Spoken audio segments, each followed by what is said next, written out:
नमस्कार दोस्तों, आज अपन बात करेंगे दूब घास के बारे में, जो सबसे ताकतवर घास मानी जाती है पूरी दुनिया की।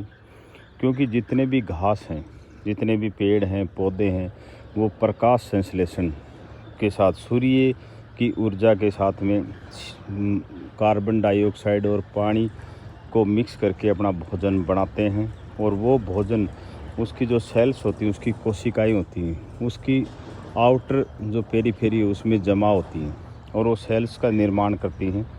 तो दूब घास सबसे ज़्यादा सेलुलोस, सूर्य की ऊर्जा को लेता है और सबसे हार्ड सेल बनाता है।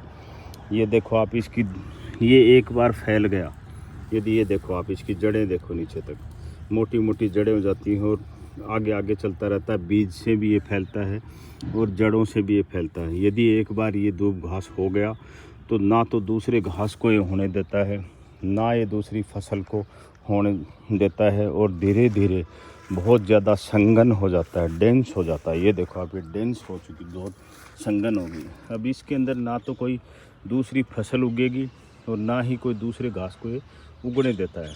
तो ये इतनी, जितनी भी सेलुलोस एनर्जी सूरज से, सेलुलोज एनर्जी सूरज से आती है ऊर्जा के रूप में, उसको पूरे को यही ग्रहण कर लेता है। इसीलिए ये सबसे ताकतवर घास होता है। इसको पशु, यदि दूब घास को आप खिलाते हो पशुओं को, तो इसमें जो सेलुलोस होता है, जो एनर्जी होती है, उसको पशु डाइजेस्ट नहीं कर पाते। 10 से 15% ही डाइजेस्ट करते हैं जो पशु, अपन गाय, भैंस, भेड़, बकरी। तो उसको को एनर्जी तो बहुत ज़्यादा मिलती है। यदि इससे ज़्यादा वो दूब अपन खिलाएंगे तो वो उनको दस्त हो जाएंगे और डाइजेस्ट नहीं कर पाते। आपने देखा होगा, सबसे ज़्यादा जो दूब घास को कोई चरता है या खाता है वो घोड़ा है, घोड़ा। और घोड़ा सबसे ज़्यादा दूब घास को डाइजेस्ट करता है। दूब घास यानी कि इसमें जो सेलुलोज एनर्जी है, सेलुलोज जो ऊर्जा है सूरज की, उसको डाइजेस्ट करता है। इसलिए पशुओं के अंदर सबसे जो ताकतवर पशु माना जाता है वो घोड़ा माना जाता है। घोड़ा, उसमें बहुत ताकत होती है और बहुत तेज़ गति से, सबसे ज़्यादा तेज़ गति से सब पशुओं में वो दौड़ता है। उसका सबसे बड़ा कारण यही है कि वो दूब घास को खाता है और दूब घास के अंदर जो सेलुलोस होता है उसको 80% तक डाइजेस्ट वो कर देता है। इसलिए घोड़े की जो ताकत होती है वो इस दूब घास के सेलुलोस के कारण होती है। लेकिन अपनी, यदि अपन खेती करते हैं तो अपने को दूब घास के और ज़्यादा कोई उपयोग है नहीं पशुओं के अलावा। अपने पास वैसे होते होंगे, लेकिन इसके पशुओं के अलावा और कोई चारा के रूप में अलावा कोई उपयोग है नहीं।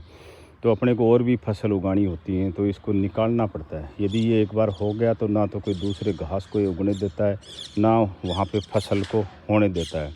तो इसका यही तरीका है कि इसको अपन खोदें और इसको जड़ समेत हटाएँ, जड़ समेत हटाएँ।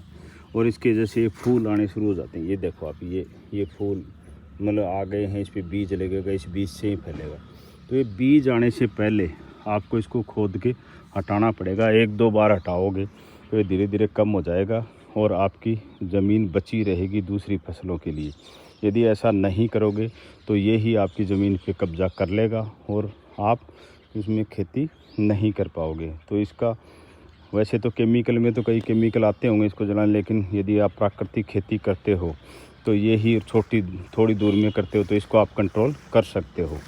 ये ज़्यादा खेतों में इसलिए भी फैलता है कि आजकल खेतों में अपन ट्रैक्टर लगाते हैं, तो ट्रैक्टर इसकी जड़ों को काट के दूर तक फैला देता है, तो धीरे धीरे पूरे खेत को कवर कर लेता है।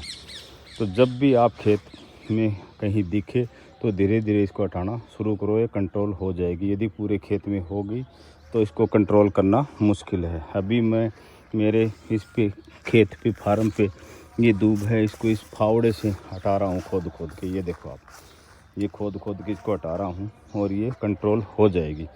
तो आपको भी थोड़ी मेहनत इसके लिए करनी पड़ेगी। सबसे ताकतवर है घास, लेकिन इसके यूज, फिर ये जो भी ज़मीन है उसको यूजलेस कर देती है, दूसरे फसलें नहीं उगने देती है। धन्यवाद दोस्तों।